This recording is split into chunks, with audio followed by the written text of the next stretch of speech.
Hello दोस्तों, स्वागत है आपका हमारे चैनल स्मार्ट एजुकेशन क्लासेस में।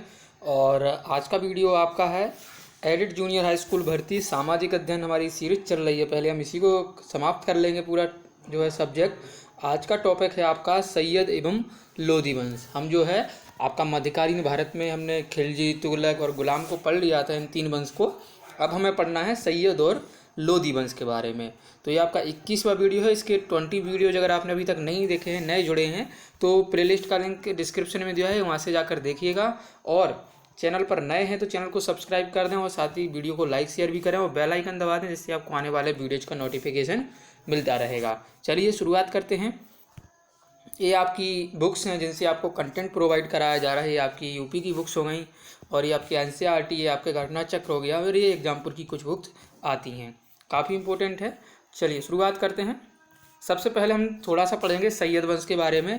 ये इसका ज़्यादा समय नहीं है, 14 से 1451 तक जो है इसने शासन किया है। इसका संस्थापक था खिज्र खां, ठीक है ना। खिज्र खां जो है इसका सेना मतलब संस्थापक था। सुल्तान की उपाधि इसने धारण नहीं की थी। और इसका जो आगे हुआ आया मतलब जो सक्सेसर था वो था इसका मुबारक शाह है, जो कि वजीर था बहलोल लोधी, जो कि एक अफगान था, ठीक है ना। और इसने इसको उपाधि दी थी बहलोल खाने खाना की, इसने उपाधि धारण की थी। और उसके बाद मुबारक शाह के बाद आता है मोहम्मद शाह, जो बहलोल को अपना पुत्र घोषित कर देता है। और इसके बाद अलाउद्दीन आलम शाह, जो इतना योग्य नहीं होता है, और आगे जाके 1451 में ये पूरा जो है साम्राज्य खत्म हो जाता है। इसके बाद आता है आपका लोधी या लोधी वंश, ठीक है ना। चलिए तो इसमें देखिए 1451 से ये 1526 तक चलेगा। 1526 के बाद आपका आ जाएगा क्या कहते हैं हम, मुगल साम्राज्य, ठीक है ना। तो कल तक जब हम जो है गुलाम वंश को पूरा मतलब कि जो आपका दिया है इसको पूरा दिल्ली सल्तनत को ख़त्म कर देंगे। तो प्रथम अफगान शासक था आपका बहलोल लोधी, जो संस्थापक था लोधी वंश का, ठीक है ना। और ये 1451 से 1489 तक रहेगा। स्वयं के नाम के बहलोल सिक्के चलवाए थे बहलोल लोधी ने, और जौनपुर पर आक्रमण कर लोधी साम्राज्य में मिला लिया था, ठीक है ना। और यहाँ का जो जौनपुर का अंतिम शासक हुआ था वो हुआ था इब्राहिम शाह। बात करें जौनपुर की, तो हमने अगले आपकी क्लास में बताया था आपके लिए कि जौनपुर नगर आपके फिरोज शाह तुगलक ने बसाया था, और जो आपका हिंद का स्वराज यानी कि सिराज हिंद या भारत का सिराज भी कहा जाता है।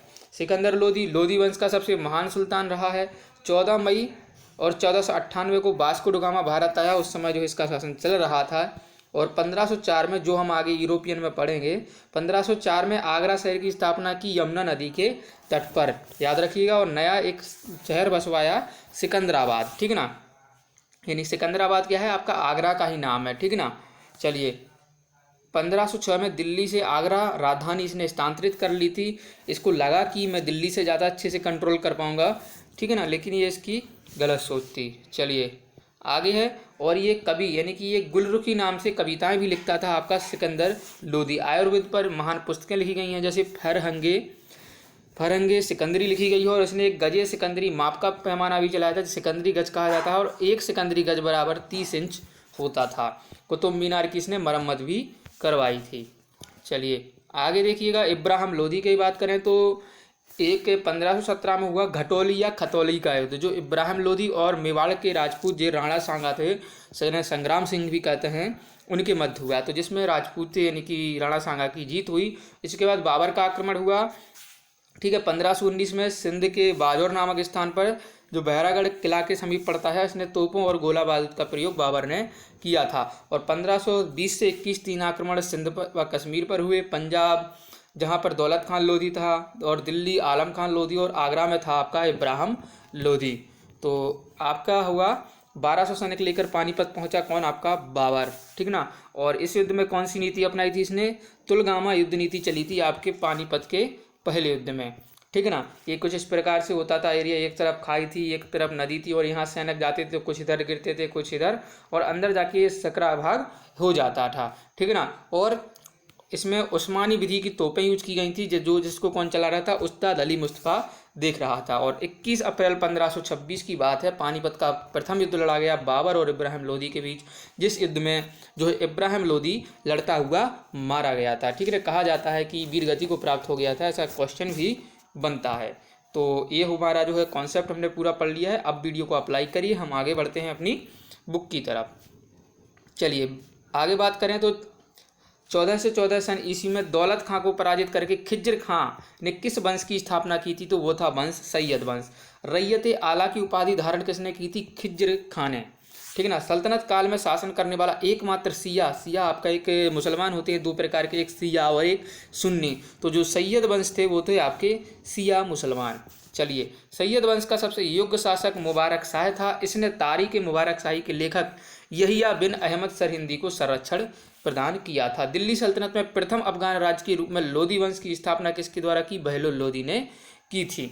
और लोदी वंश के 3 शासक हैं जो इम्पोर्टेंट हैं। बहलोल लोदी 1451 से 1489, सिकंदर लोदी 89 से 17 तक, 1517 याद रखिएगा, और इब्राहिम लोदी 1517 से 1526 तक। इसके बाद आपके मुगल्स आ जाते हैं।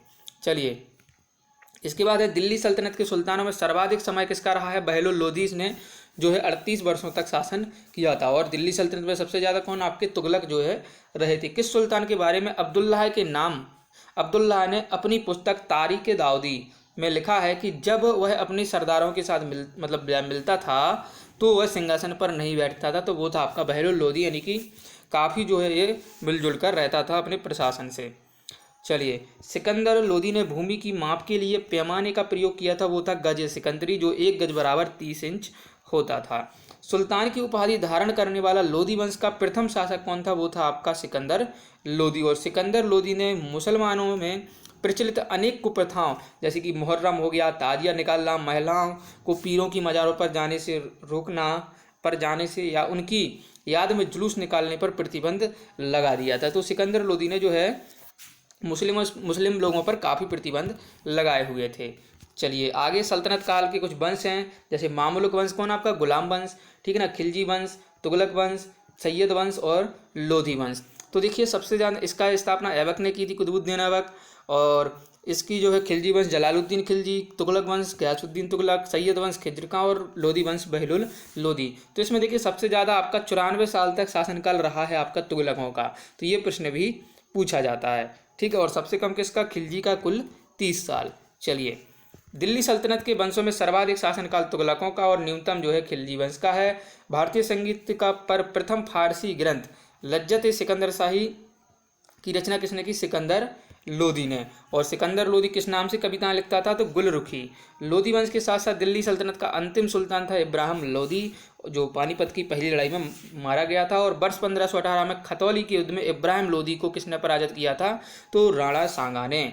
चलिए, पानीपत के प्रथम युद्ध में बाबर ने किसे पराजित किया? इब्राहिम लोदी को पराजित किया। और किस सुल्तान की मृत्यु के पश्चात भारत में मुगल वंश की स्थापना हुई? तो वो था इब्राहिम लोदी। ठीक है। और इब्राहिम लोदी दिल्ली सल्तनत का एकमात्र सुल्तान था जो रणभूमि में जो है वीरगति को प्राप्त हो गया। और भारत में पोलो खेलने का प्रचलन किसने किया था? तुर्कों ने किया था। और आपने पढ़ा होगा कि कुतुबुद्दीन ऐबक की मृत्यु जो है पोलो या चौगान खेलते समय हो गई थी। ठीक है। चलिए, सल्तनत काल में दस्तार बंदान किसे कहा जाता था? तो ओलेमा को कहा जाता। किस भारतीय के में संगीत यंत्र तबला व सितार का प्रचलन किया था? तो वो थे अमीर खुसरो। और हिंदी खड़ी बोली का जनक जो है किसे कहा जाता है? तो वो भी अमीर खुसरो को कहा जाता है। चलिए अब बढ़ते हैं हम अपनी दूसरी बुक की तरफ, जिसमें लोधी वंश के बारे में कुछ हमें जल्दी रिवीजन करना है। खिलजी, तुगलक, सैयद तथा लोधी शासकों में से अफगान थे मूल वंश। अफगान जो थे मूल थे वो क्या थे? लोधी शासक थे। दिल्ली की राजगद्दी पर अफगान शासकों का सही क्रम क्या है? सबसे पहले बहलोल लोधी आया, उसके बाद सिकंदर लोधी और इसके बाद इब्राहिम लोधी आया। इनका सन आप याद रख पाए तो ठीक है, नहीं तो कम से कम नाम जरूर याद रखिएगा। महाराणा सांगा ने इब्राहिम लोधी को परास्त किया था खातौली के युद्ध में। ठीक ना। और वह मध्यकालीन सुल्तान जिसे आगरा शहर की नींव डाली वो था सिकंदर लोधी। और उसने बाकायदा अपनी राजधानी भी बनाया था। गुलरुखी नाम से कौन कविताएं करता था? आपका सिकंदर लोधी। अन्न के ऊपर कर समाप्त करने के लिए जाना जाता है सिकंदर लोधी को। इसने जो है गेहूं पर कर लगाता था उसे समाप्त किया था। दिल्ली पर शासन करने वाले जो है वंशों का सही क्रम गुलाम वंश आए, फिर खिलजी आए, फिर तुगलक आए, फिर सैयद आए और फिर लोधी आए। बलबन, इल्तुतमिश, कुतुबुद्दीन ऐबक एवं इब्राहिम लोधी में से वह जो शासक जो गुलाम वंश का नहीं था तो वो था इब्राहिम लोधी। इब्राहिम लोधी जो है लोधी वंश का शासक था। चलिए, तो ये था आपका वीडियो लोधी वंश पर। इतना ही इसमें कंटेंट है, उसी से आपके क्वेश्चन इसमें बन जाएंगे। वीडियो अच्छा लगा है लाइक करिए, शेयर करिए, चैनल को सब्सक्राइब नहीं किया तो सब्सक्राइब भी कर दीजिएगा। धन्यवाद, मिलते हैं अगले वीडियो में। जय हिंद, जय भारत।